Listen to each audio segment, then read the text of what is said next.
Hi, everyone. Thank you all for coming. My name's Matt. I'm a contributing editor.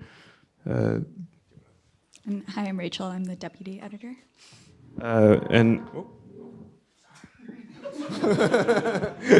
That's Zach. Hot mic.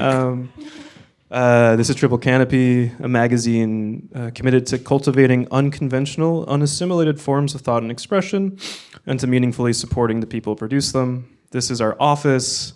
We share it with the media art nonprofit EAI. Usually we would be in there, but the door is broken, so forgive this sort of strange setup. But yeah, so this event is part of our 28th issue, True to Life, which is currently publishing and considers how we record our lives and compose ourselves through narrative and engineering for the sake of reinvention and salvation. And you can look online for more at canopy.com or talk to us, or, we'll be around. So every issue of Triple Canopy has kind of a unique visual identity that goes with it. Sometimes this includes, a custom typeface, but always images that accompany the pieces that we publish online. And back when we started thinking about this for the 28th issue, the rumblings of, generative AI were just coming down the pipeline, right? But DALL-E was still in beta. Midjourney was just whatever it was that you put the images into, this kind of database. Stable Diffusion hadn't launched yet. But it felt like we were watching this tsunami, growing far off in the distance. By June, the word I was looking for was Discord server. By June, Cosmopolitan published this, DALL-E generated cover. And this supposedly revolutionary, career-jeopardizing technology we felt was being used as this kind of one-trick pony to generate these really directly representational images, whether they were memes of Godzilla getting married or this Cosmo foreshortened boot of a femme astronaut on the moon. And we were really curious about ways in which the text-to-image generators could be used more interestingly than simply rehashing these mush face X thing and Y situation images, the humor of which by that point had already started to get a little bit dull. So we posed this question to Erik, who is a designer who'd been working with DALL-E and writing pretty lucidly about these things already. By that time, Erik had other projects going on, and he introduced us to Authentic, which is the design duo of Christina and Desmond. And they'd likewise been conducting experiments using these text-to-image generators, but as we were looking forward, doing so in ways that moved beyond this direct representation. And they're going to tell you a little bit more about what they ended up doing for us, but they created the visual identity for issue 28. But as we all started talking about this, it just seemed like there was much more going on than was going to end up showing up in these images.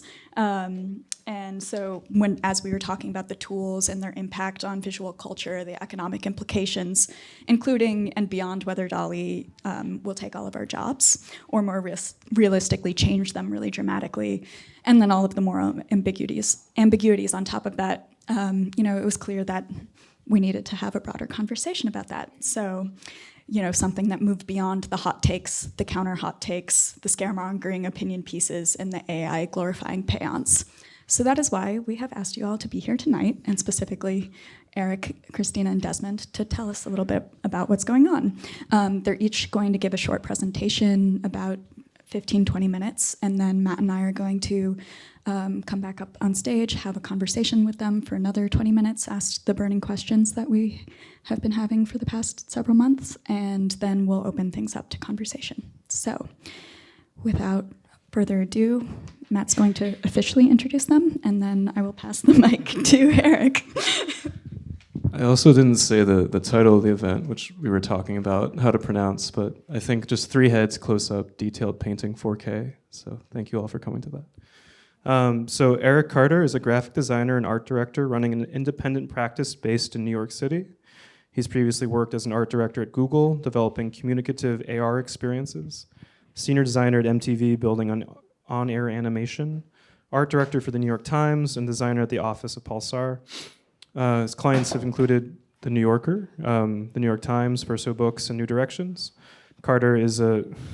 Erik is a...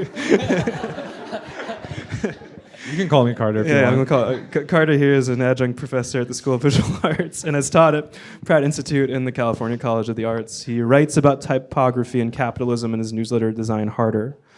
And then Authentic, which is the two of them over there, is Christina Janus and Desmond Wong. They're a bespoke graphic design atelier and digital type foundry operating at the intersection of graphics, design, language, ideology, culture, and authenticity.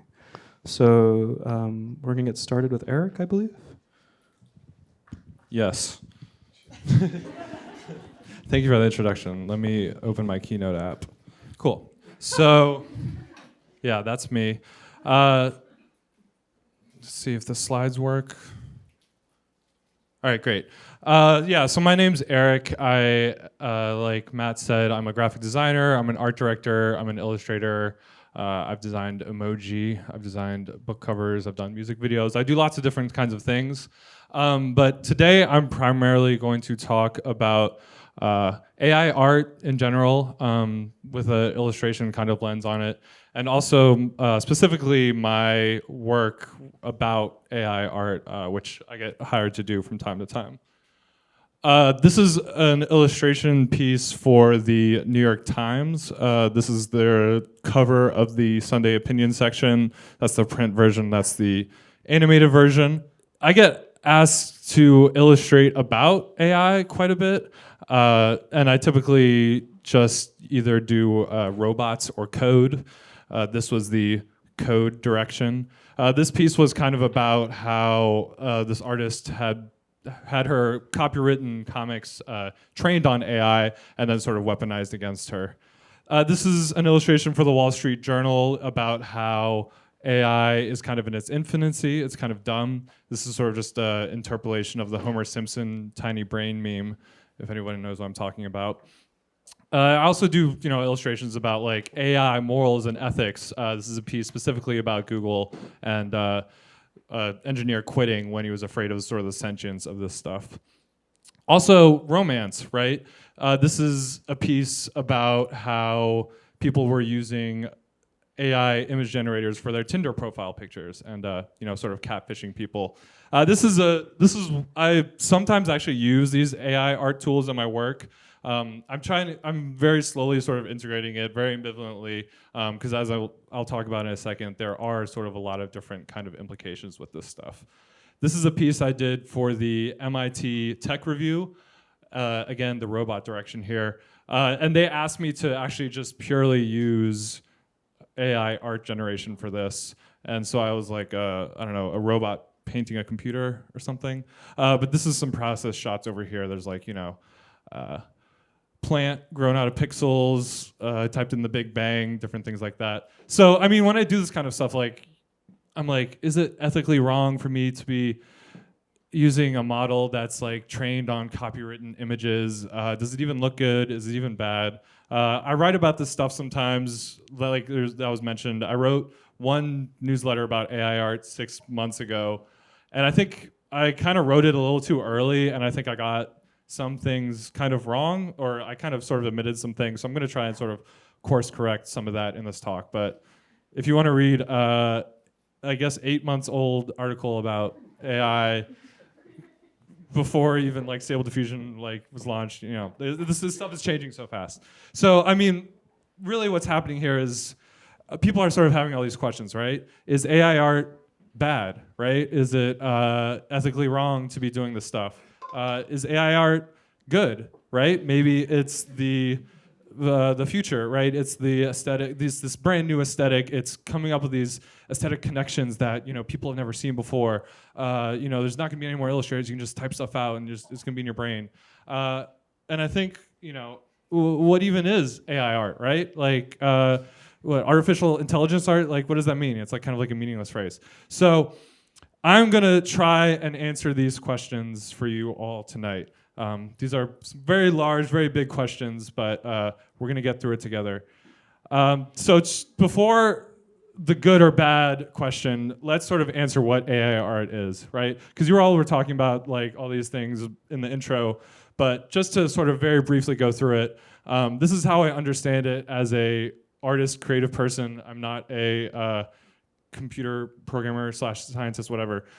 So there's a prompt, right? You like type in something, you're like, I want to see a flower in a field, and then it runs through a model, right? And this is like a library of images that these tech corporations have scanned, right? So it's like they're scanning Getty, they're scanning DeviantArt, they're scanning all these sort of like maybe public domain, maybe it's copywritten, maybe it's not, we don't know.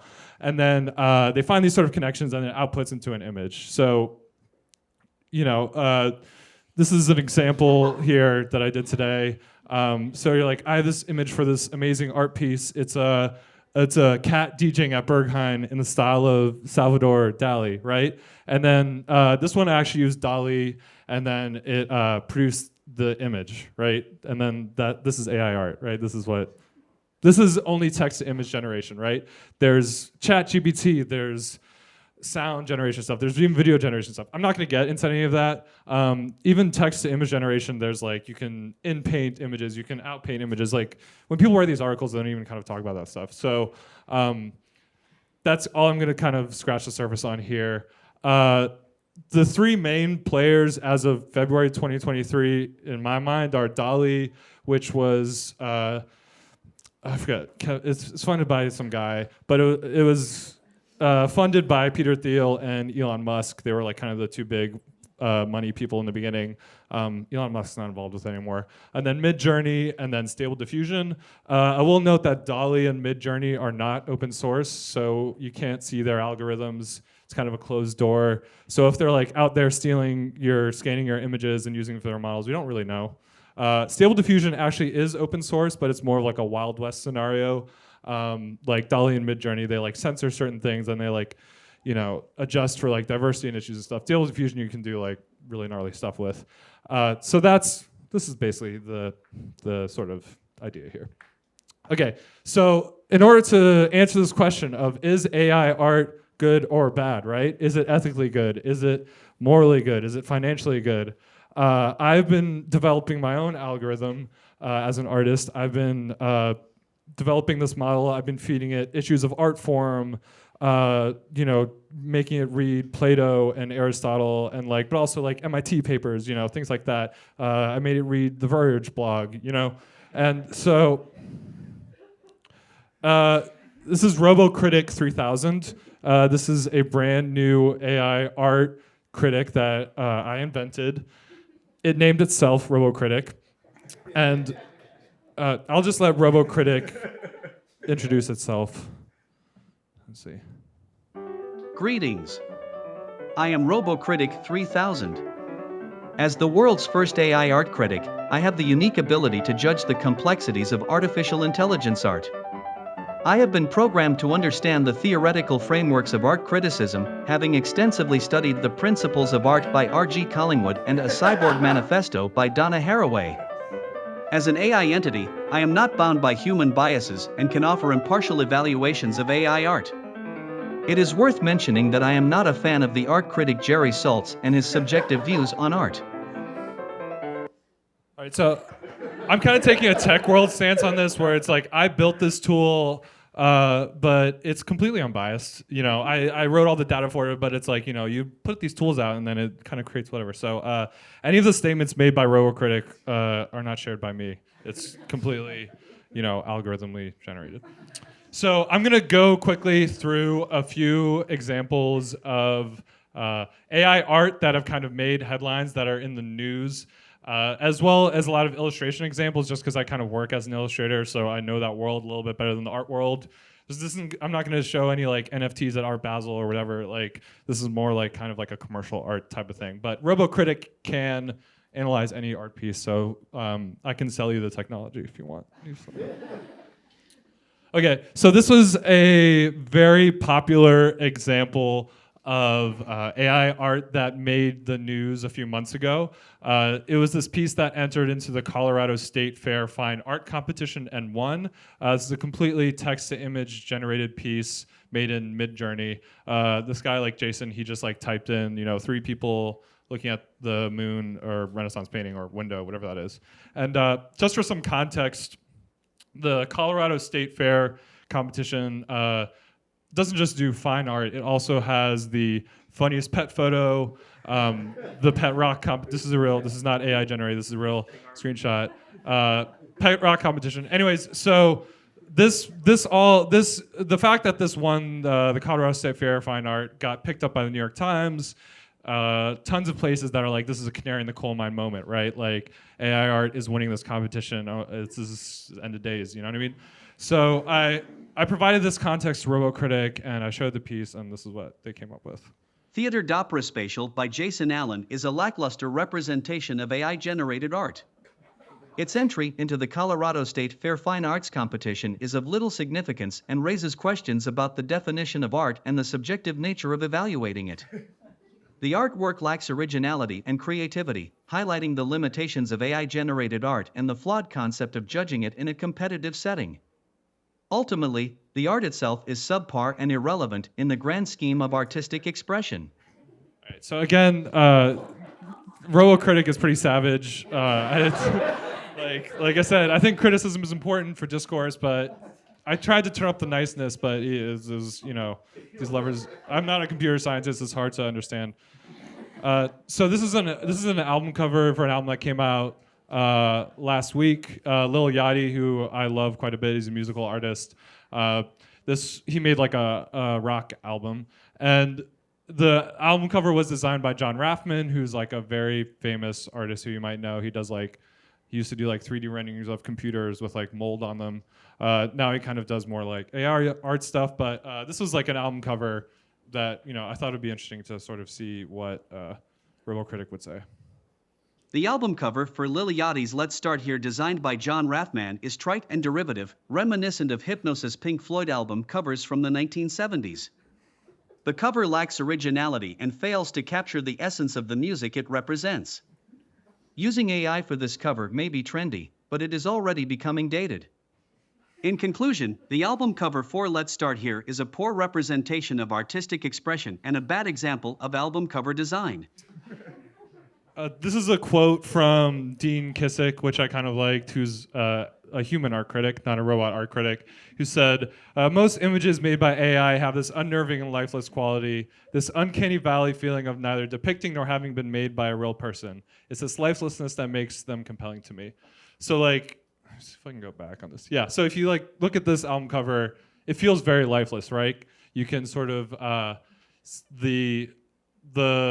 the sort of digital degradations of the faces is like very specific, I think, to DALL-E because they scramble the faces intentionally because of deepfakes. But yeah, it feels kind of lifeless and soulless in a way that's probably intentional, right? Like you're feeling the alienation from the business company or whatever. So yeah. Yeah. Why does the critic have only one? It seems his right eye is covered and only his left eye is operating, or is that just the color? Is it? Yeah, it's. I literally actually did generate like 100 faces, and that was the funniest one to me. But the lighting is very poor. It has 2 eyes. Yeah, it has.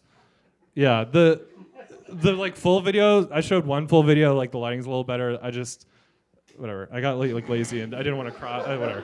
I didn't want to fix the lighting. So it's a humanoid figure. So we're getting more into the realm of like commercial illustration here and automating actual labor. So this is a really good tech newsletter called Platform where they do like break a lot of like Twitter news stories and stuff. But the writer Casey Newton illustrates these himself. And so this is an example of like, you're not hiring an artist, you're not getting like a person to write the prompts, but just writing the prompt themselves. And so I sent this to RoboCritic and...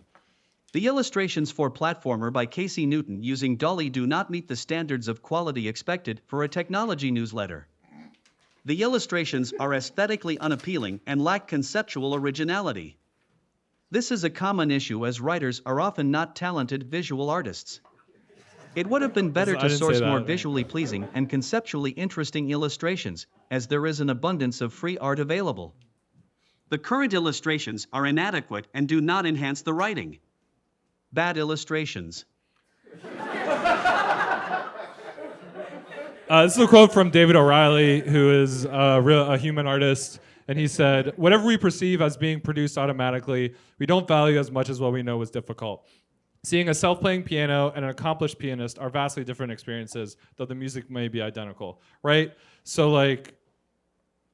Right, these look like they were made by a computer if you know the sort of digital physical artifacts. But there is, I feel like, a certain maybe essence, like, kind of what Dean Kitzel was talking about, like a sort of lifeless quality to these things, where you're not gonna get the same level of quality as if you got organic humanoid illustrator.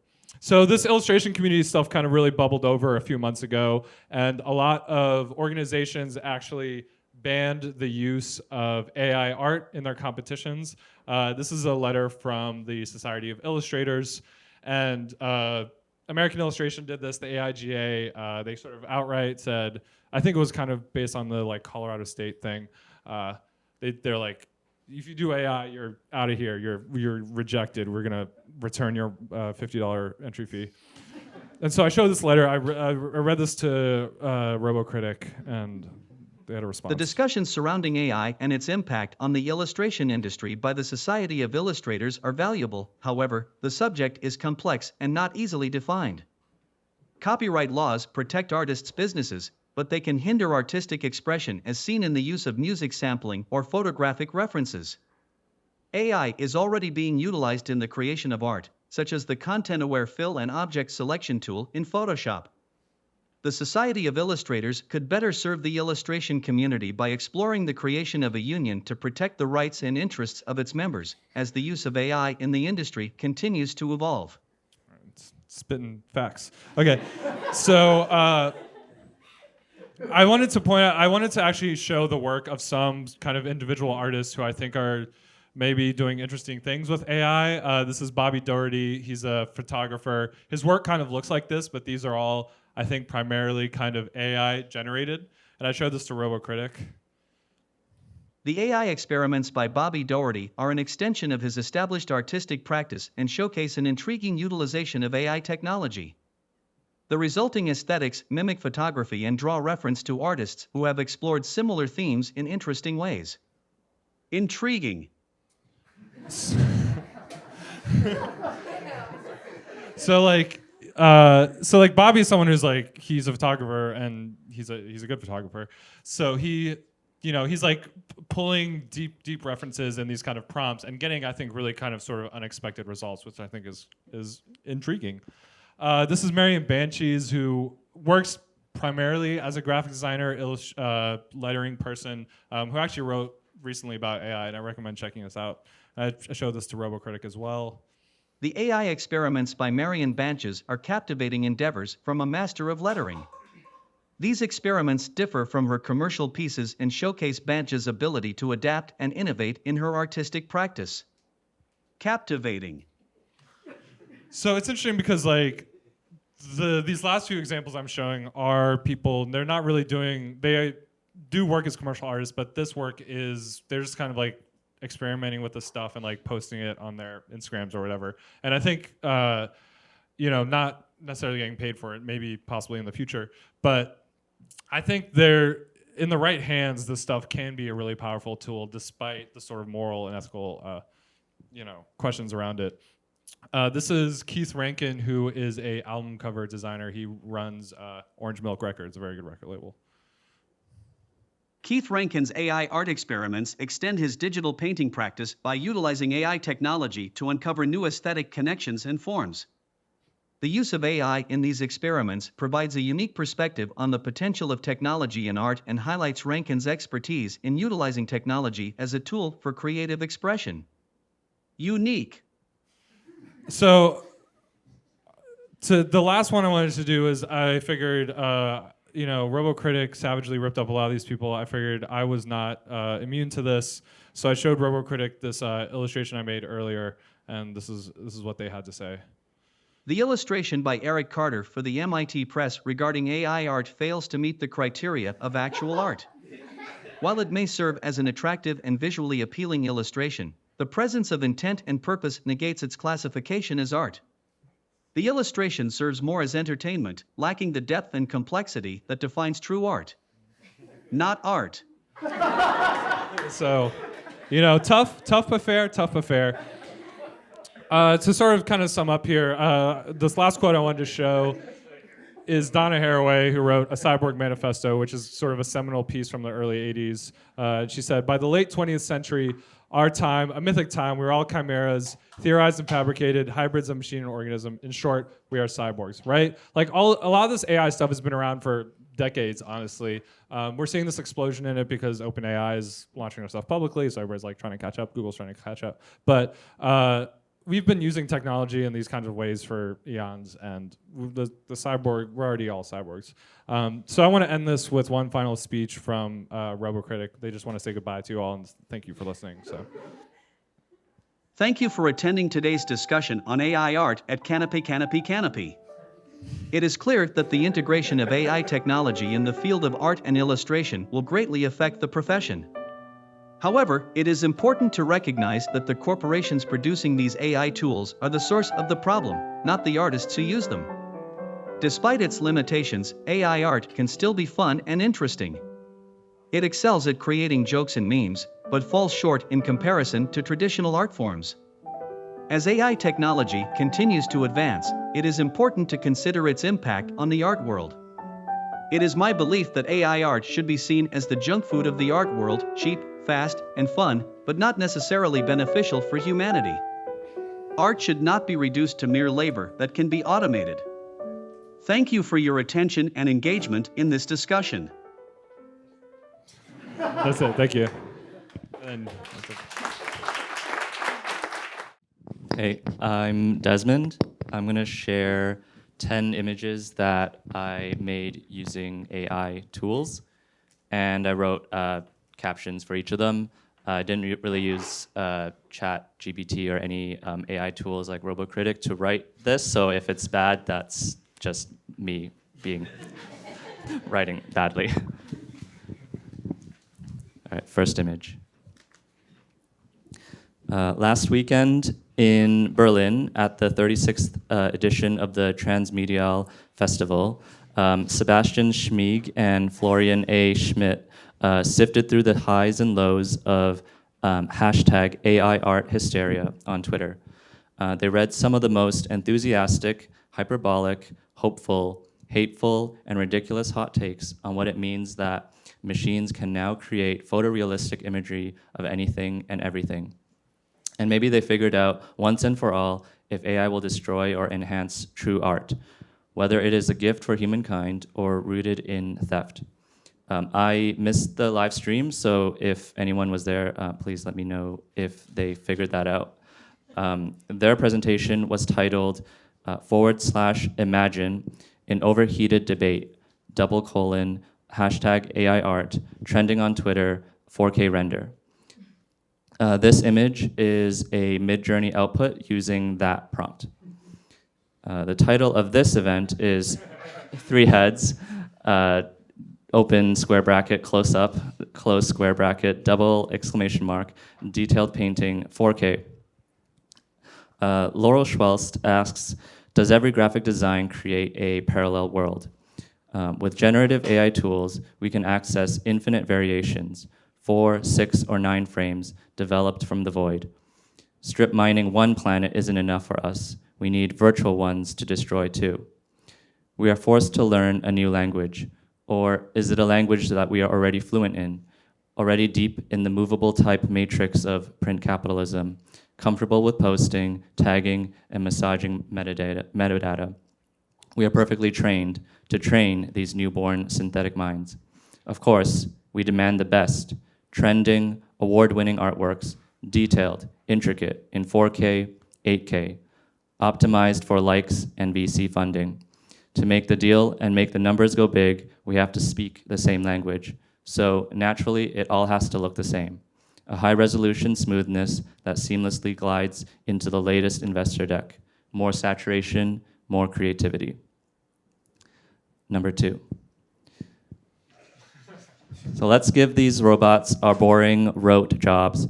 They can't take my soul. They can't understand the nuanced depths of the human spirit.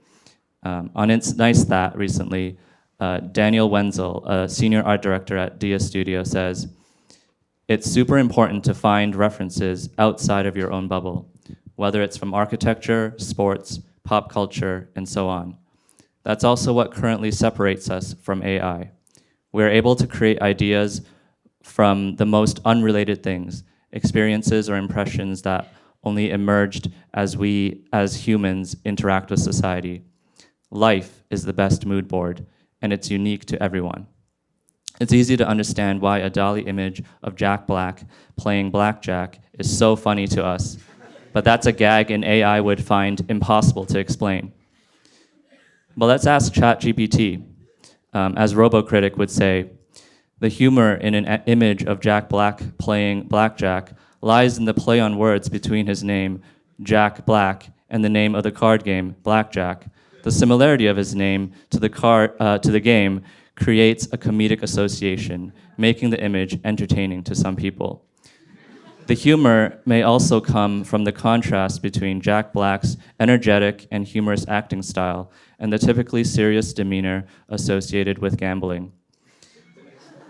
Additionally, the idea of a well-known actor playing a casino game can also be amusing to some.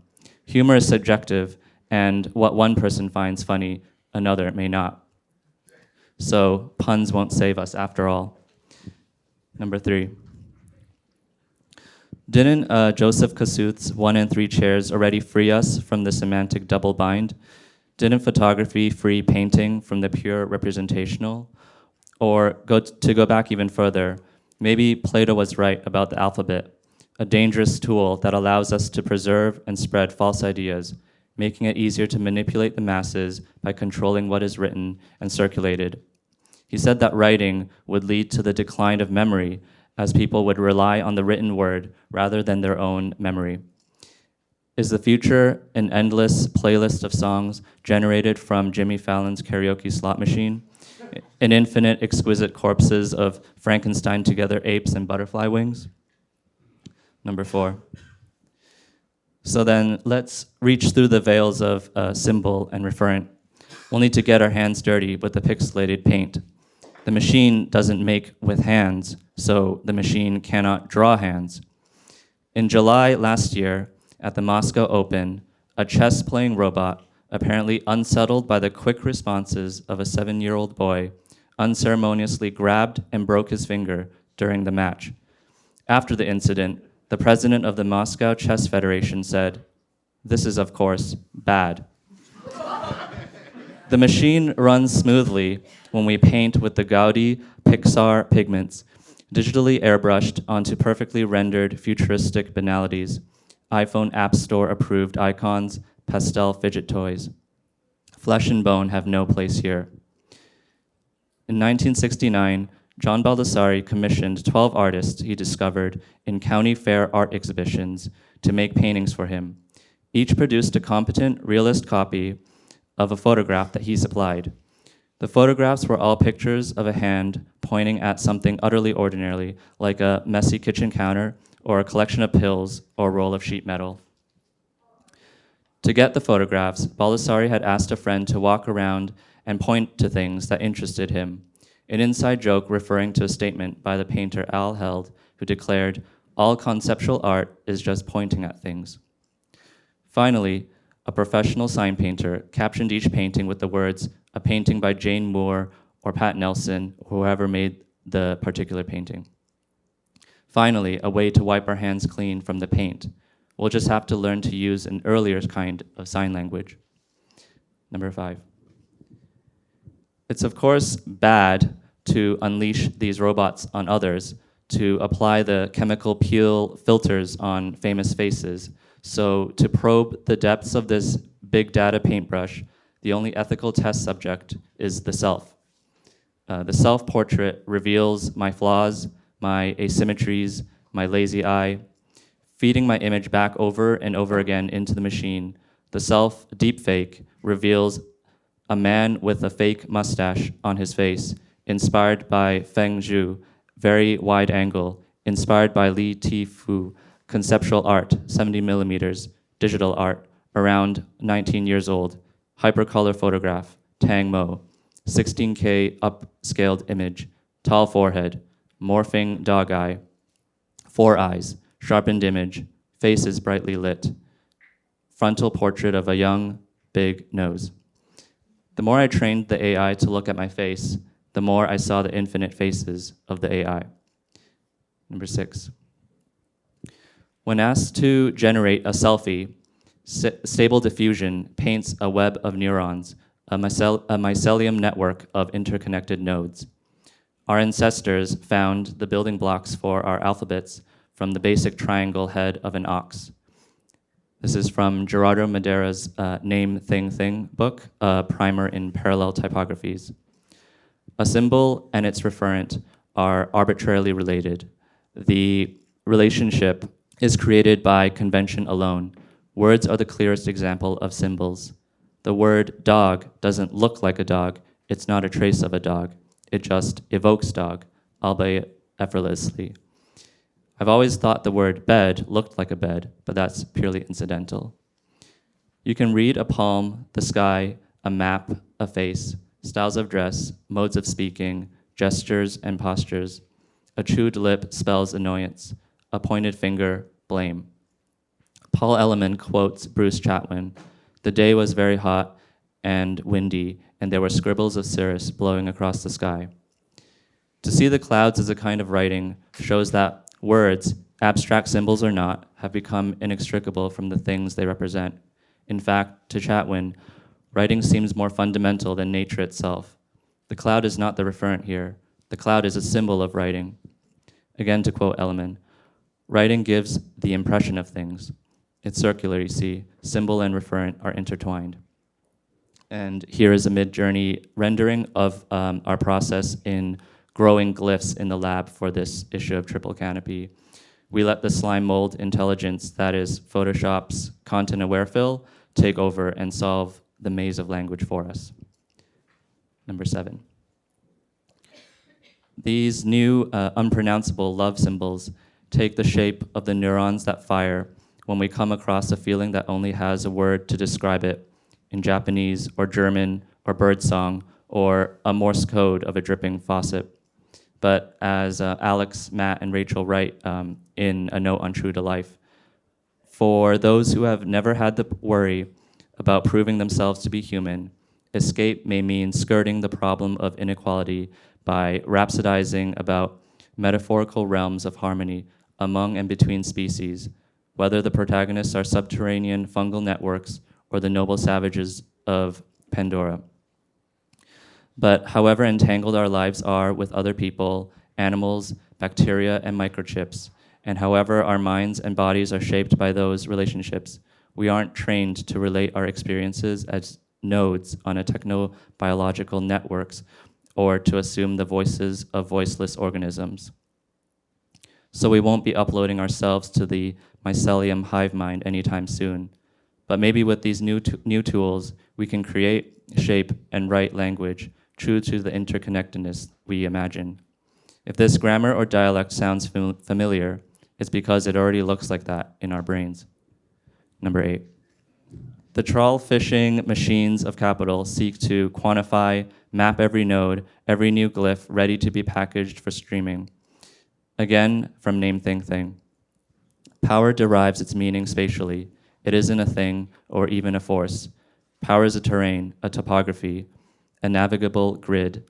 To map is to negotiate and respond to power to enable movement. A cartography of social, cultural, political terrains that suggests a course of action and thought. Weaponized hybridity. Typography as topography, as a kind of external cognitive map. In ordered chaos, a way of understanding the world. A typography that disrupts the logic by which center is central. A cartographic proficiency. The typographer as trickster. Typography as hybridity, nomad thought, masquerade, performativity. Third meaning. Sonic the Hedgehog says, there is no ethical graphic design under capitalism. So to break free from the blockchains and not become surveyed and a fungible financial instrument is to become unpredictable, untraceable, difficult to tag and categorize, or to move through space like a river, and as Matt writes, like a broken pencil dipped into water and traced over paper, like the steeps were scrawled into the heavens. Why not a black line switching back on itself like a fractal of a thin smile? Number 9. These tools have brought out our most enthusiastic, hyperbolic, hopeful, hateful, and ridiculous hot takes, dividing and conquering our imaginations. Susan Sontag showed how photographs have the power to control and warp our perceptions of war and suffering. The AI-generated image is now an ideological hydrogen bomb.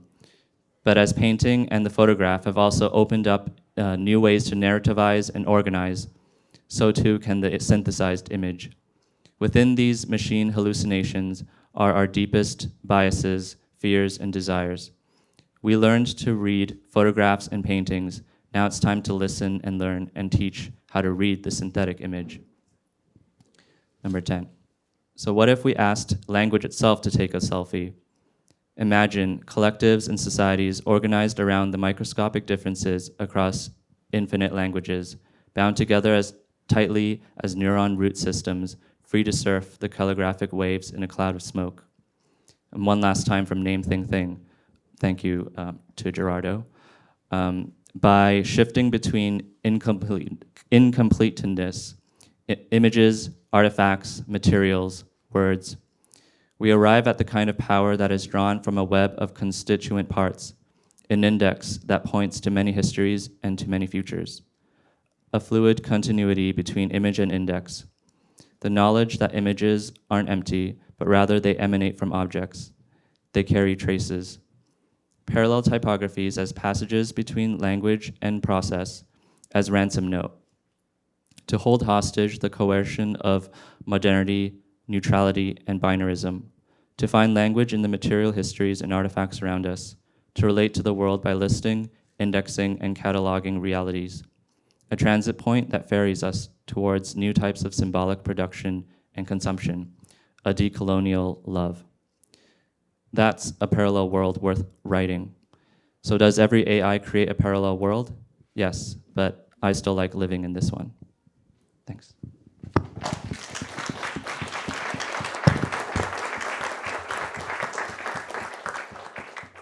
Hi, I'm Christina. I am also a graphic designer.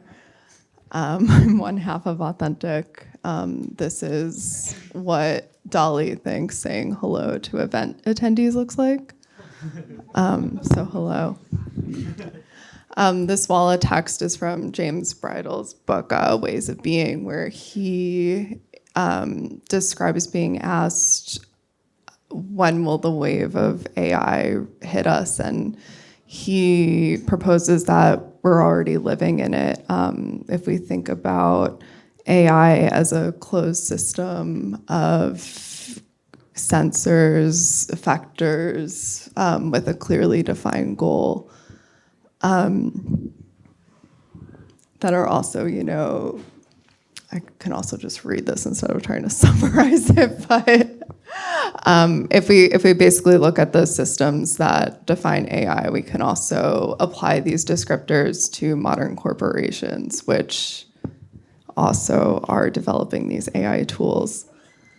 Next slide is also another wall of text where essentially these corporate AI systems, corporations,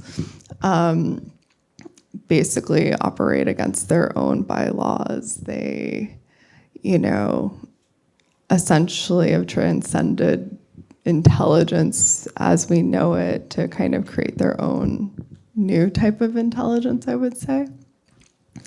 And then with the next slide, it's no shocker then that a AI company created by a corporation or with corporate funding has terms of conditions. And I think this is where my interest with DALL-E started, where During like an onboarding call for beta testing, I was struck by, what I couldn't do with the tool more so than what the tool was capable of doing. And these are all very like real and reasonable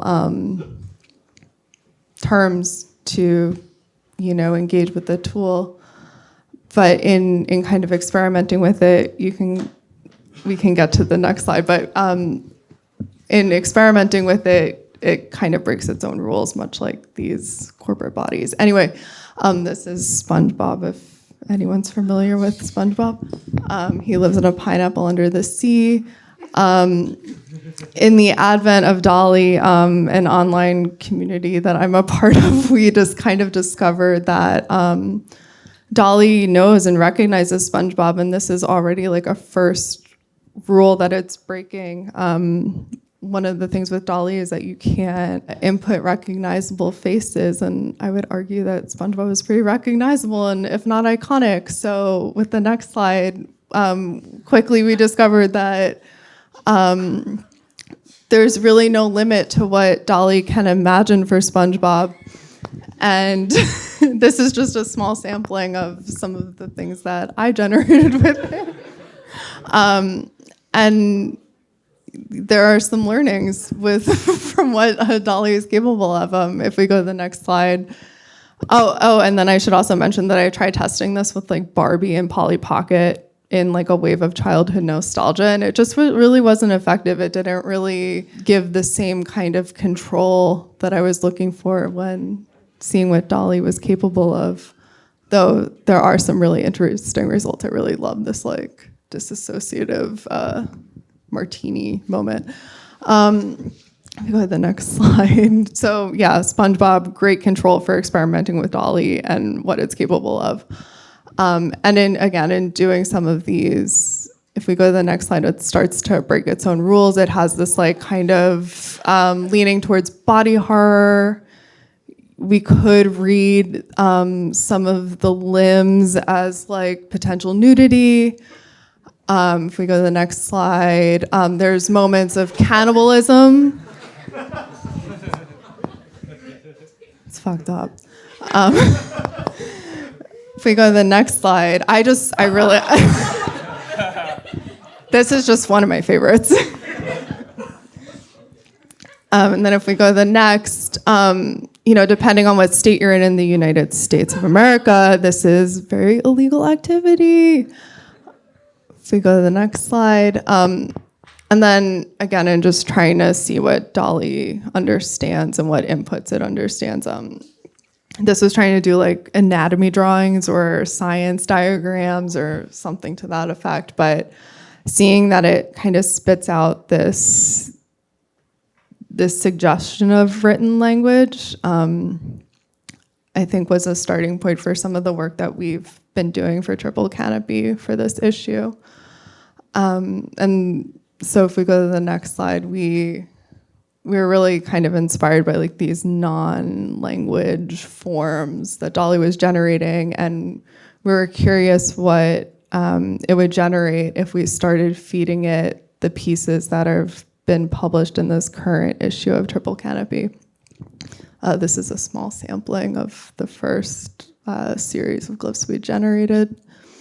And I'll walk you through the process of this a little bit. If we go to the next slide, where we started was in just kind of diving into these pieces. We were looking at phrases that sort of, I guess spoke to the condition of experience, if that makes sense. Or just kind of, we're starting to get at, I guess, more emotive, less tangible things that maybe DALL-E would have trouble with processing.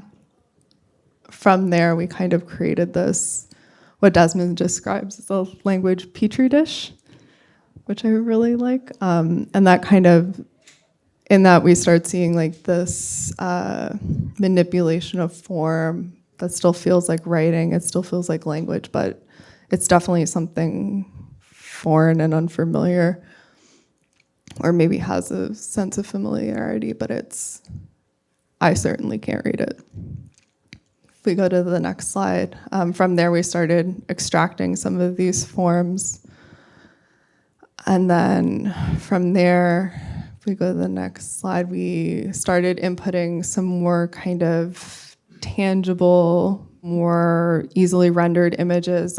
This is from this piece called Gratitude Lists. There's this image of spring chive blossoms, and DALL-E delivered. If we go to the next slide, then we kind of what Erik was suggesting, or RoboCritic, I'm sorry, was suggesting earlier, that, you know, these AI tools they exist beyond these kind of new text input generators. You know, they do exist in things like Photoshop with content-aware fill tools and things like that.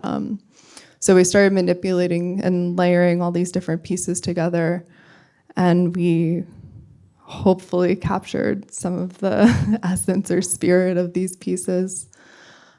And then in the next slide, we kind of distilled and had this sort of image language glyph that can represent each piece. If we go to the next slide, this is currently a collection of all 9 that we've made so far. And I think what I'm curious about is they feel like language that, I mean, if anyone in the room can read this, that would be great, because I would love to know what it means. But I think some of the things that the issue is getting at with, you know, lived experience, with this attempt to catalog and record ourselves, I think we're all trying to get at something, but what it is, I certainly don't have the language for yet, but maybe DALL-E's providing it for us now. And that's it. I think there's a next slide. Yeah, thank you.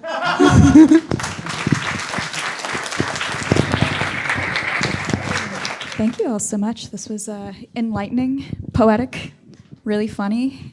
I've learned so much about SpongeBob through working with you guys.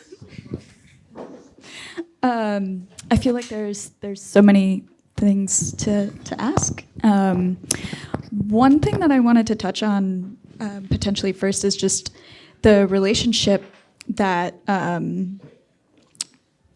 Desmond was talking about to humor, because I think that's one of the ways in which these tools have been used primarily so far. And something that I think stood out about your work was that it was escaping these kind of like knee-jerk reactions. But in the introduction, I referred to the kind of like X and Y situation, which I think the SpongeBobs are amazing illustrations of, right? It's like, you know, SpongeBob in a seance eating himself as a cake, or, you know, whatever. But there's something really interesting about how funny the internet has found these. And I think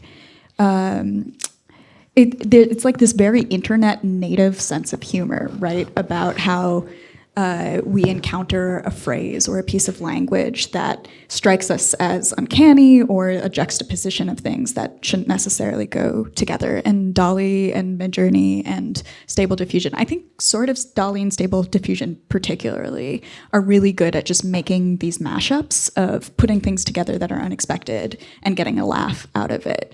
And I feel like that's the way that we culturally have been seeing these show up and get a lot of attention. And I think one of the reasons there's been so much discussion about these tools actually is because the images they've produced are so easily memeable and conform to this like very shareable, humorous format. And yeah, I'm curious how you all relate to those kinds of images. And you know, not to ask you to predict the internet, but I wonder if, like, is this a kind of humor that we're now, through these tools, getting out of our system and are going to be able to move on to something a little bit more sophisticated? Or is juxtaposition humor just here to stay forever and we're going to love it? And I guess another element of this is just very interesting that DALL-E itself is a portmanteau and kind of like plays into this form of joke. And if there's I've just been like generally wondering if the name leads us to use it in this way as kind of the, harbinger of these tools itself being like, what you do with me is put two things together that aren't supposed to be compared. So, yeah, I don't know. Anyone want to jump in? Yeah. So Wally's the portmanteau is Wally the robot and DALL-E the artist. If I didn't know the portmanteau. Yeah, so yeah, I mean, I think We're seeing looks of recognition. Yeah. Salvador Dali, the artist, who is a surrealist. Yeah, I think this juxtaposition humor has existed for a long time, even probably pre-memes. I mean, I remember seeing memes, just with Photoshop, where like putting X into Y. But I think this AI art is really good at that. It's like kind of one of the best examples.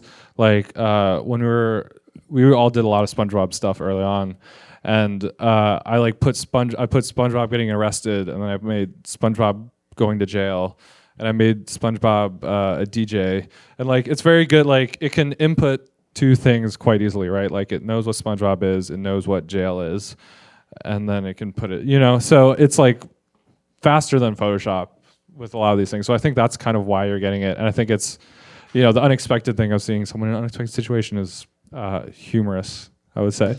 I feel like the speed is a part of it too, because if someone admitted to spending like the amount of hours you would need to digitally paint SpongeBob being a DJ or going to jail, like the effort or the labor inherent would make it less funny somehow, like of being this serious thing that they poured work into. So the contingency of it somehow like allows for the humor. You could like spend all that effort writing SpongeBob fanfic, but I think I think the humor of it is like tired, and I'm like, it's a cheap laugh at this point. Like you log on to Twitter, you see like Lego crucifixion set, you're like, haha, and then you keep scrolling. It's you don't think about it too hard. I think too, just what's challenging in terms of like getting out of this rut is that when you log on to DALL-E, the first thing you see is like, try like painting a basketball player in the style of Van Gogh. Like it's so like directive already in how you should be engaging with these tools. I'm like craving like whatever the like next, version of like AI meme humor is, or can it go further? Are there easily available means by which you can have it generate imagery that's not X and Y? Like, because I think something that's like striking, right, there's also so much input into what you've done for the Triple Canopy, typography, et cetera. But I guess the limits of that proposition, which is seems like what everything is, the paratext around DALL-E being like, yeah, try, show a basketball player doing this, et cetera. But I don't know if people have started to, because it feels very played out, feels boring. It feels part of like the larger thesis about like kind of the internet dying a little bit in terms of like cultural relevance and like feeling exhausted with it. But I don't know if there's something generatively new that's not within that proposition that you guys have seen in your SpongeBob group or whatever. I think that was part of the two layers that Christina mentioned, which was choosing texts and source phrases in the text that were really literal and like easily generated by DALL-E, but then a phrase like into thinness and overproduction, when you input that, it's not like nouns or adjectives, it's kind of like, metaphorical, that it can't understand that. So we actually ended up using a more primitive AI tool like Content Aware in Photoshop, which using that in a way that like actually allowed an even more kind of advanced And just to be clear, when you put into thinness and overproduction into DALL-E, it doesn't produce it. Does it produce something, or? I mean, it produces something, but I don't remember what exactly it did. But it wouldn't be. Yeah. It would be, you know, like a literal interpretation of it. And what you showed before, that sort of like text box thing, was more the kind of content aware, like a cruder automation. Yeah, like even just like generating the like thank you thing for the like, you know, the gag slide, it like the images that it generates, there isn't a lot of variety. And then the other thing I would say is that it's like very much rooted in like, I mean, granted that like thank you is like suggestive of like interaction, it's suggestive of like humanity, I guess, but you know, it's like generating these images of people saying thank you. You know, it's not very, I wouldn't say it's like very imaginative. Not that thank you is a very imaginative phrase, but. I guess, and I realize the two of you don't teach, but you probably have thoughts about this. But I'm curious, like, or do you teach that? Not currently. Okay. I'm curious how the coming generations, especially because I kind of think these are illustration/graphic design problems more than they're like artwork or like art world problems. Yeah. Because I like artworks and sort of some sort of aesthetic qualification that connection got severed a long time ago. But what's it like teaching for those who are teaching? Like, are your students freaked out? Are they excited? Do they feel like they're about to not have a job? Are you telling them that you're not going to have a job? I have some students here. They're definitely freaked out. They're worried about bigger things, I think. But no, I mean, I think some of them are using the tools already, and I think producing interesting work because they're thinking about it critically. You know, and I think, yeah, I mean, I don't. Like, I almost, because you were talking about, like, it's more of an illustration graphic design problem, like, I almost put this in my talk. Like, the people who are, like, I think more at risk are people who, like, really do illustration as a labor practice where, like, for example, furry artists, right? Like, if you, you know, it's a very lucrative profession to be a furry artist where, apparently, what I've heard. And Ben's not here. Now we know what to go do next.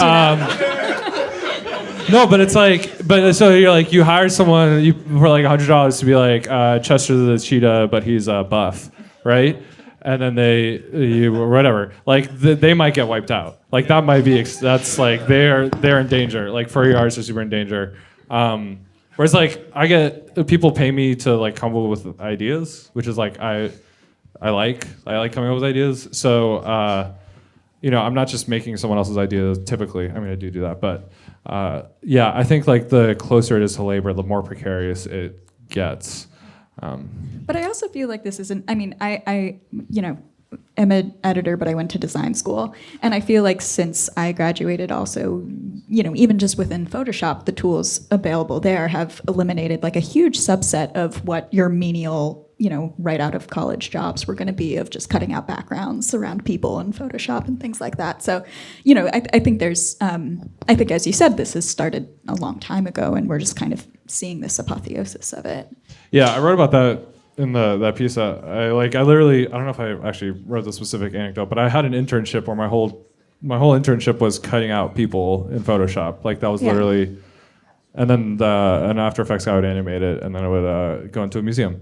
And so like, yeah, that's gone. That's totally gone. Yeah, I had a whole internship where I made like, tiny vegetable glyphs for like months. Yeah, so that's like, gone too. We're probably already there too. So, but like that's fine. Like I didn't like cutting people out in Photoshop. Like that was not a creative endeavor for me. Like there was maybe some creative in the form of the pen tool and like figuring out how to cut out hair, but like yeah, I use AI. I use like an AI website to cut out people now, and it's great. Like I don't miss that. Like I'm, you know, it's like the pro automation argument where it's like this is labor that I didn't want to do, and now it's been automated away. So you know there are certain benefits. You know, I get more time to be creative. You know, like that's like the AI. That's like the automation argument rendered successful. But yeah. I feel like there's this, I want to just find in my notes, there's this amazing quote from Nick Cave, who seems like really upset about ChatGPT, like just really angry, and like personally attacked, because I guess a lot of people have been using ChatGPT to make Nick Cave song lyrics. And he's just like, these are really bad, but it's, sorry, I'm a little disorganized, but it's worth finding the actual quote. I will not sing it, Matt. But he just like, he goes so, oh, okay. Yes, Nick Cave wrote, "Songs arise out of suffering, by which I mean they are predicated upon the complex internal human struggle of creation. And well, as far as I know, algorithms don't feel, data doesn't suffer. ChatGPT's melancholy role is that it is destined to imitate." But it's just like, it's really, I mean, it's sad, but it's also so buying into this like very narrow narrative that like we have to suffer to create things. He makes ChatGPT sound cool. He does, yeah. Yeah, I don't know. I think there's like something interesting about how it's getting these like violent knee-jerk reactions, and I've related to it, and it's like, oh, this is, you know, I think there's things that are potentially scary about it, but I think it in some ways frees us, right? Like there's much that it frees us from, this kind of menial labor, and opens up potential for spending more time on artistic endeavors where we're, you know, feeling things, I guess. But you know, Nick Cave seems to want the data to suffer to make something real.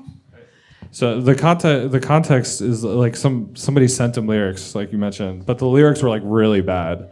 Like they were like, yeah, they were bad. They're like I'm in hell. I'm sad. Close my eyes. Close my eyes. And then like Nick Open Cave. mouth.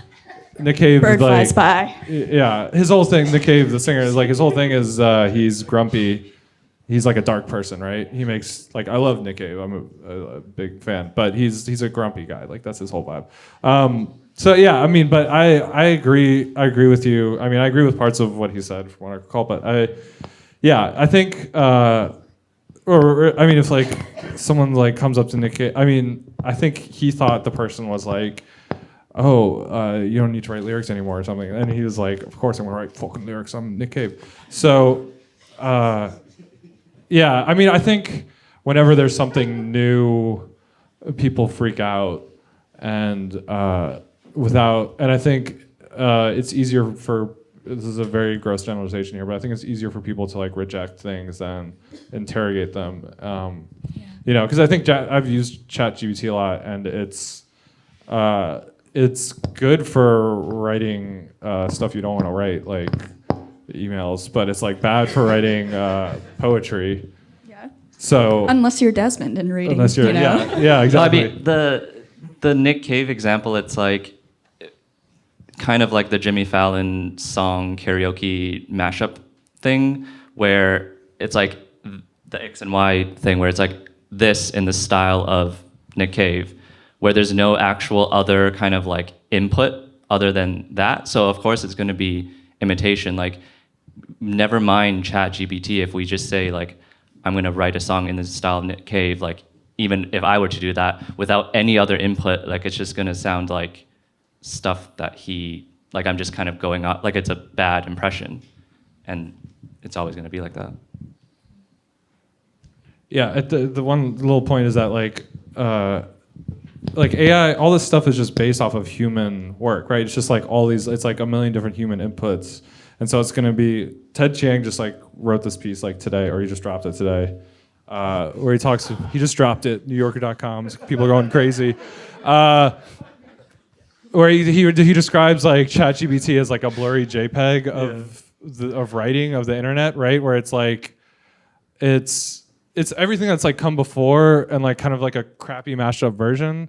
So it's like there's gonna be the artifacts and like the connections are new, but what it's making isn't really new and original, right? So or is it? I don't know. So I mean, I also would caution that like the vast majority of people in the world's aesthetic like enjoyment comes from shit that people in this room would find very cliched. And so there are more people working right now as quote unquote artists or illustrators than ever before in human history. And I think it is a labor question a little bit, because there's a lot of really bad art by, again, the standards of most of us in this room, that it's going to be obviated as something that a human needs to do, you know?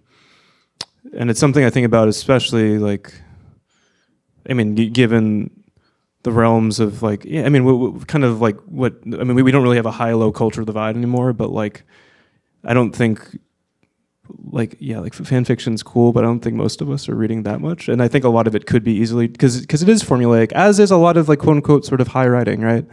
Like I worked for a few years essentially as a commercial art critic, and I was not that different from ChatGPT. I was giving like kind of prolonged descriptions based on dimensions of an artwork that could have been easily been automated.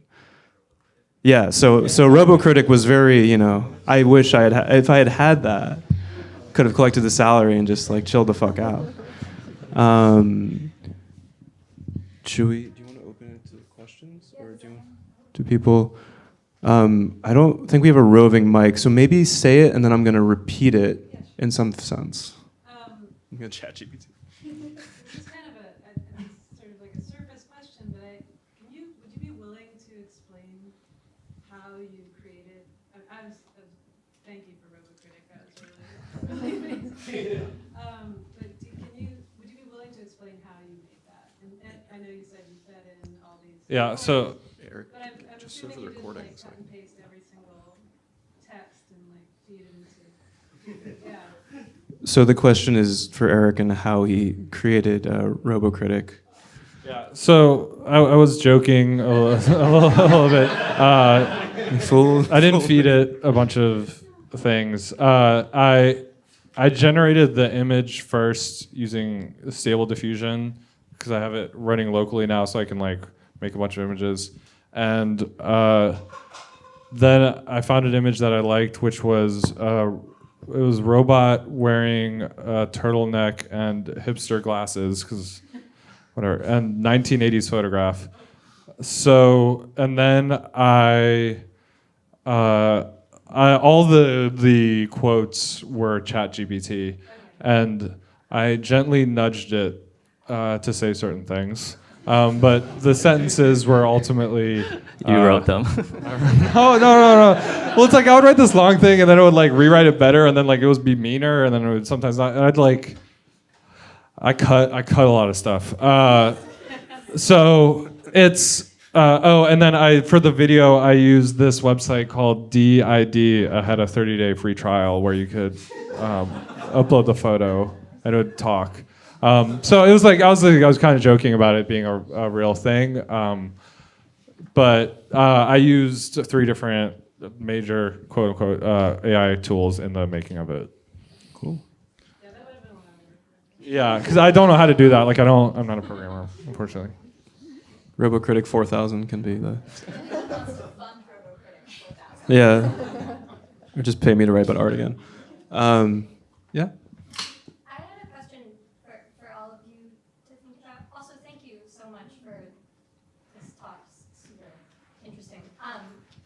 I was wondering what you think about skill and the way that can apply to using these kind of tools, especially now that I know that RoboCritic isn't real. The Wizard of Oz kind of situations. I was really curious that they had an affinity for artists that seemingly had sort of more of like a skill or like an experimentation in the way that they use the technology versus like this more unskilled, and like that's such a tricky skilled and unskilled conversation, because it can get into all these other like ethical questions. So that's why. So the question is about skill as applied to these AI tools, with the sadness of RoboCritic not being real. I mean, I can say that like I work a lot, or I've worked a lot in branding, and a lot of the times it involves like looking for things with a certain level of specificity. So like looking for the perfect stock photo of like a greyhound feeding, like eating from a bowl of dog food, like at an overview angle. And in desperation, I've turned to DALL-E for some of these things, and the level of craft is like really lacking. Like I don't know that I would turn to these things like to replace a photographer or to replace an illustrator who can do, you know, a really specific style of illustration that I need that I can't execute. I mean, granted, I'm in a kind of a specific position, but I think there's a level of craft that's lacking in these tools, and I don't know if they'll ever kind of achieve what, or I hope they can never achieve what humans can, but yeah. Can I just ask, do you find yourself, so when you do in desperation turn to DALL-E, is in order to kind of create reference images for then someone else to... It's not even for reference images for practitioners. It's like in an ideal situation, I'm looking for a reference image to convince a client that they should hire somebody, but I can't even find the, like DALL-E can't even produce the reference image. Yeah. So DALL-E can't even get you hired, is what you're saying. Yeah, basically. Okay. That's very interesting. Yeah, or. But I think what you're saying points to a really interesting thing about what designers actually do that the general public maybe misinterprets in some regard, which is that so much of the job of a designer is as much like parsing symbols and indexes, like visual indices, and what angle the greyhound should be eating at, as much as then, you know, getting someone to produce that image, putting it into a layout, so on and so forth, is like, how do we, is understanding really deeply the craft of how images communicate, and then building communicative images. And so I think in response to the question about, you know, what parts are skilled and what parts are de-skilled, I think there's an interesting moment of, you know, the skilled thought of thinking, and I feel like this is something you've written about in saying that when DALL-E produces an image, it's sort of, you know, it doesn't have like a high degree of nuance that it's working with. But I think that's where the craft in starting to use these tools comes in, because that's something that we have to build into prompting them to what degree we can. Even if they're produce these like low degraded images, it's still requiring this high degree of craft of thinking about what visual symbolism does, how we're combining different things, what that is then communicating. And I feel like the SpongeBobs you were showing, as that, you know, everyone has seemingly been making, are this, you know, sandbox of working out what DALL-E is good at and what it's not good at, and what kinds of images it knows how to produce and how it interprets language. And some of the most interesting work around how people are all thinking about these, I think, is like strange, you know, papers being written about how DALL-E interprets language right now, and how it has this slippage in the way that it like lets adjectives fly all over the place, right? So I at one point asked DALL-E to create an image of woodworking tools on a table, and every table that it produced was a wooden table, because it doesn't understand, as we do, that the, you know, adjective wood was applying to working tools, and applied it to the table as well. And this is something that it does across the board. You know, if you ask it to have a gold bar and a fish, the fish is always a goldfish. You know, it gets really slippery with the kinds of language it's using, which then asks something really specific of us to be hyper precise in how we're crafting the prompts. Is that a hyphenation problem? Like, no, okay. And my other question is, do you like, because you're saying you're working in branding, right? And there's a sense of like acculturating like a client's taste, et cetera. But as we produce this glut of weird DALL-E images, you could also see probably a future in which it flips, and they're like, let's go with the weird fucked up DALL-E shit, right? Like we're just gonna learn to, you know, whether it's for like a sort of transgressive sense and be like, yeah, like we're the people who embrace DALL-E, right? Or it's because you're gonna eventually have clients who like have been so acculturated to seeing this stuff that, like, you know, it's not gonna make a difference if it's like an actual photo of a greyhound eating of a bowl. Like, oh yeah, we know what you meant. Like I can figure out the prompt that you put on in this sort of weird unconscious sense, you know? Yeah, I mean, two kind of answers to this. I mean, if it's totally just lost my train of thought. The way I've seen it used so far in branding, I would say, is pretty lackluster and uninspiring, like to the point where I feel like it's gonna be another one of, it's gonna be like VR. Like everyone gets really excited about VR, but then, you know, we've been talking about it for what, like 5 years? I've never interacted with one of them and I have no interest to still. But where I have seen it used is like, you know, Heinz asked DALL-E or asked one of these AI generators, what does a ketchup bottle look like? And that point of reference already exists in that code or whatever. So it immediately generates something that is that resembles a Heinz bottle, and then Heinz makes like a really, like they've done this already, you know, and it's like, okay, cool. Yeah, they're gonna bring back green ketchup or whatever. Yeah. Okay. And then I think with like the dog, it's like This poor greyhound. with the greyhound, it's like, in my experience, like clients want images that don't exist. They want images that don't exist, but then they need to see the images in order to be convinced that you can make the images for them. Yeah. So And yeah, and they need it to according like almost like a particular quality and like sort of medium, right? Like, yeah, they can't. Where there's this like caution around being told like it will be this in the style of this, in the way that we're talking about like AI mashups, you know, like it's a very funny limitation for them not like really, oh yeah, like a greyhound could look like that.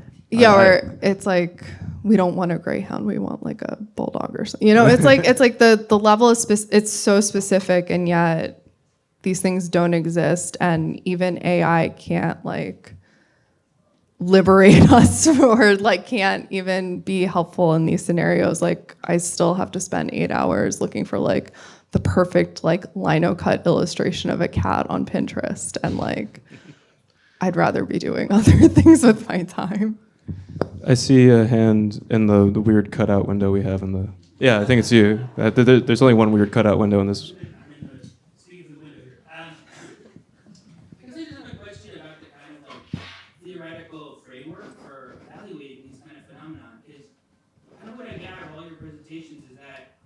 The smart person take on technology is like, you know, everyone's either catastrophizing or they're like, it's going to change the world, make utopia, and the smart person take is like, well, it's neither, it's a little bit of both.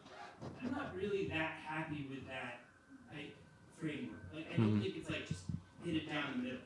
You know, it's a little more towards one side or the other, and I just feel like it's like the last 10 years, like there was a reckoning with the technology industry, some of the same companies that are like basically own the creative process these tools generate. And it was like 10 years ago, it's like social media, it's this fun novelty, it's like, you know, this funny stuff, and it's like, oh wait, we kind of like didn't ask enough questions about whether it would be a tool for genocide or misinformation or destroy the publishing industry. And so I just feel like we should be starting from there. Like, what's the worst case scenario, which definitely will happen? Mm-hmm. Balance of forces, you say blame the corporations, or as RoboCritic did. I agree with RoboCritic on that, but that means we have to start from that balance of forces and then work backward to some of the questions about you know, the cool stuff you can do really creatively. So the question for the recording is, you know, what are the actually dire implications of the corporate aspect of these tools, and are really good. Better summary. You know, how is DALL-E going to reach out and break our fingers? Yeah, no, I think you bring up an excellent point. Yeah, I mean, I kind of tried to structure RoboCritic as being very critical of these things, but also seeing that there is still potential. And I think, yeah, I think you're absolutely right in terms of like the implications of social media 10 years ago. We're like, oh, cool, everyone can tweet. And then all of a sudden, you know, the president is like, we need to blow up somebody right now. And you're like, oh, fuck. So, yeah, so I think the implication, I mean, it's tough because I tried to kind of specifically talk about the art world implications, right? And it's like the implications for the art world and illustration, I think, are going to be really extreme. Like, I think a lot of stuff might be automated, but I think we might make a lot of cool stuff. I think where it gets, you know, the biggest moral, ethical issue that I tried to bring up was that all these images have been basically stolen and trained on to develop these things, and none of the people are getting paid, basically, who actually made the images. Matt Dryhurst and Holly Herndon, who do a lot of AI work, have this thing called Don't Train Me or something. I forget what it's called. I was going to put it in my talk. Have I Been Trained, where you can, if you don't want your stuff trained by this AI, any of these AI tools, you can like put your name in, and I think Stable Diffusion is honoring that. But yeah, I mean, I think in terms of AI, I think there's, you know, I mean, ChatGPT with education, I think, is going to be pretty insane in terms of like people writing essays with AI, and then, you know, I think having like an AI therapist, and then you're like, you know, I'm thinking of harming myself, and they're like, they can't understand that. You know what I mean? There's like as soon as you like scale up this AI stuff and like cut corners, then I think it does become really dangerous for society. In terms of the art world, yeah, like people, you know, photography, like people said that photography was gonna replace illustration. It didn't, but like if you look at sort of the specific example of book covers, you know, book covers in the 40s, 50s, 60s were all illustrated, and I think they looked quite good. If you look at book covers now, there are some illustrated ones, but there's mostly photography, mostly stock photos, and I think they don't look as good. But I think that's, you know, maybe less of an issue of the actual technology of photography, but more of like, you know, capitalism and stock photo websites, and like we need to put these things out and like, you know, click and download, and that's a lot faster than paying a designer, so, or an illustrator. So yeah, I think you're absolutely right. We should be asking these hard questions. Hopefully I wasn't too middle of the line with my talk, but yeah. I mean, I feel like the labor and the copyright issues are what everyone has kind of fixated on as the moral issues of these tools. Content moderation of the data sets that are inputted are also, you know, a big conversation that's starting to happen right now, though that content moderation, you know, the low pay and horrors of content moderation have been a problem with social media for a long time, and it's the same literal companies that are doing that work. One conversation that I'd like to hear more about is just quantity. You know, how much harder Christina's job and like all of our lives will be when there's just so many images. Even like I think we've hit this sort of processing point where we see so much and there's so much to take in every day that it makes it very challenging to kind of like parse what's going on and what to, you know, pay attention to, this kind of attention economy issue. But the speed of generating plausibly you know, complex images with these tools is so fast that I wonder if, like, you know, our site's just going to start getting flooded with images in this way, and how does Christina find the dog she needs when there's, you know, 75,000 dogs created today by Stable Diffusion? Yeah, I mean, I think going back to the question, like, the thing I wonder is, like, do these tools even exist, like living outside of capitalism? Like the need for automation, I think is pretty closely tied to labor and wanting to escape it. And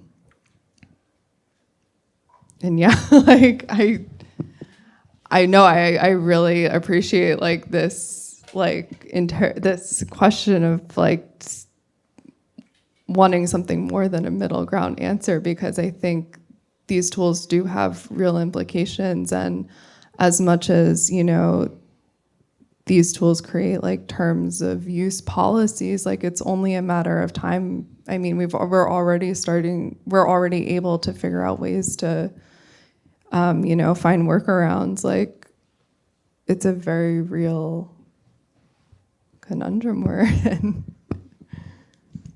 Yeah, I think your point about scale, it's interesting because like I've been running stable diffusion on my PC, which means I don't need to use the cloud. It's free. I don't have to pay for it. And I had a slow graphics card where I could like produce 100 in like 10 minutes, and then I got a new graphics card and I could produce 100 in like a minute. And so it's like all of a sudden, because like DALL-E, when we first started using it, they gave us 6 images, then they cut it down to 4, and that's 1 credit, and then you get 15 free credits a month, and blah blah blah. And now it's like I'm able to like, so I'm like it's like this overwhelming. I'm like, give me 1,000 Greyhound dogs, and it'll be done in like a minute. And so it's like the issue of choice becomes crazy, and then like. I was doing like AI art all day one day, and then everything I started looking at was like looked AI generated, like a real. So it's like there's this sort of reality breakdown that I think might start happening where when you see an image, because the stuff. One thing I really want to point out is that the stuff is getting better like exponentially, like the processing speeds, like all this stuff. Like things are only going to get more realistic.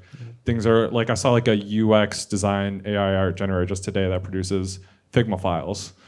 Which is like crazy, So it's like all this stuff is like getting better and faster. I think it's gonna hit us really hard. But like, yeah, there might be this weird reality breakdown where it's like, you see a deep fake or something, and it's just you don't know if it's real or not. I don't know. It's kind of scary to think about. There's this joke going around where people who are gonna kind of raised with AI art, they're gonna like have fetishes for like that. Like fucked up hand or like messed up like John Rathman face. But on his question about this kind of warning signs or something like that, like Black Mirror exists, like there's plenty of authors and writers and designers that kind of predict or like assume the worst. But I feel like that happened with like cameras too, like digital cameras, where now you can use it to like for the worst kind of possible reasons. My favorite example of this in a design context is that the typeface Bodoni, when it was designed, it has very thin, forms, and people thought it was going to make our eyes bleed. Bodoni. And this like too much information or too much images kind of thing. Like I showed 10 images, and for each one of those there was like hundreds or hundreds and hundreds of them that I think it's the same as this like, I don't know, Plato's argument against like the alphabet, or like what the first kind of like when digital cameras were available, we could take thousands of photos onto one SD card, but in the end it's kind of like, how can we edit down? I think we're closer to the Promethean problem than I think I'm a doomer about this, and it's a little too late at this point because we haven't figured we would just need sort of like state powers of regulation that don't exist for this. So that's why we're here.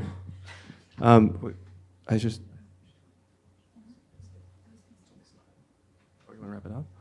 All right, never mind. We're wrapping it up in the doomer. Well, thank you all for coming. I hope that wasn't too much of a downer, but Thank you. Thank you, Erik Carter, the Carter. Thank you, Desmond. Thank you, Christina.